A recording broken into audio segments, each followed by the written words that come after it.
Since nasa social media discussion pa rin po tayo, I would also like to ask, dito naman po ngayon sa nangyayari ngayon na paglala po ng sitwasyon ng mga online harassment na nangyayari ngayon dito sa ilang supporters ng Pangulong Duterte laban po sa mga ICC judges, witnesses, sa mga abogado na may hawak po dito sa kaso na ito.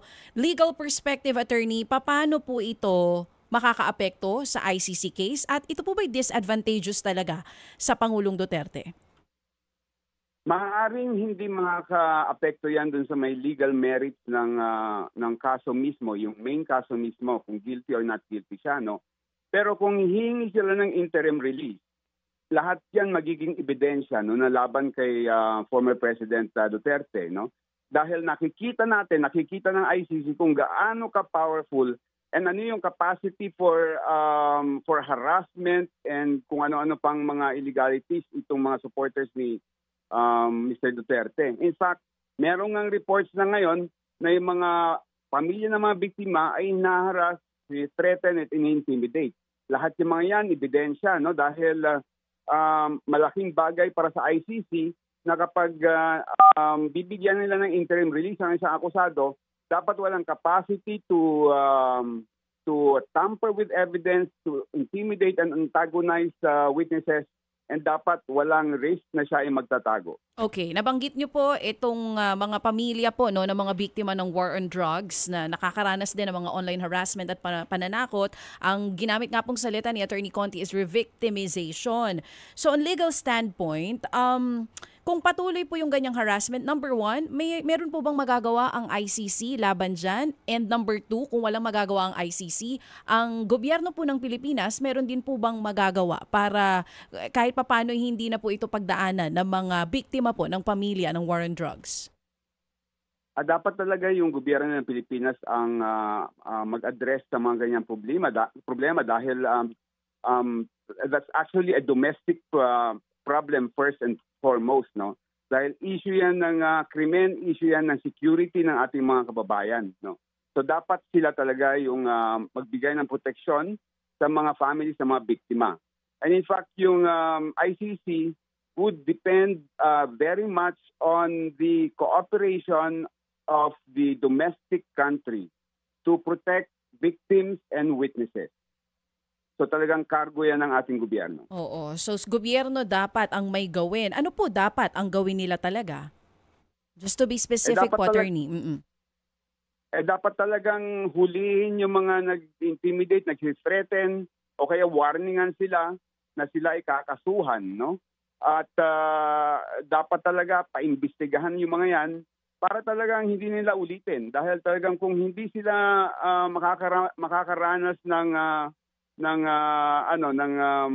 investigation or prosecution, ulit-ulitin yan hanggang pending yung kaso na dinidinig ngayon sa ICC. And the Philippine government can do that, hulihin, panagutin ito po mga nanghaharas online sa pamilya po ng mga biktima ng war on drugs?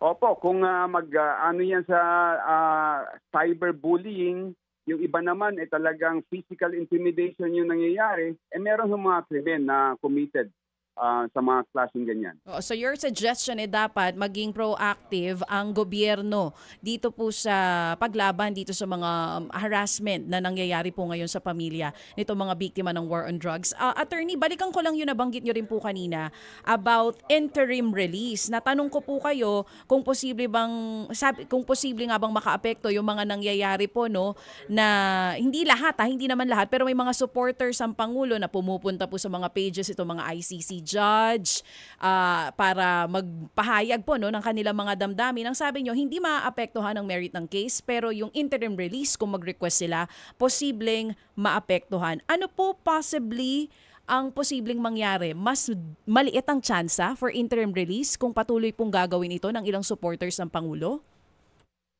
Mas lilit ho yung tsansa dahil makikita mismo and mafe-feel mismo ng mga judges na teka, mukhang talagang merong malaking mass support ito na po pwedeng mag-cause ng kaguluhan, no? And in fact, it would affect not only the security of the ICC, pati yung mga witnesses, saka yung kung pakakawalan nila itong si Pangulong Duterte, talagang may possibility na mas lalo magkahagulo.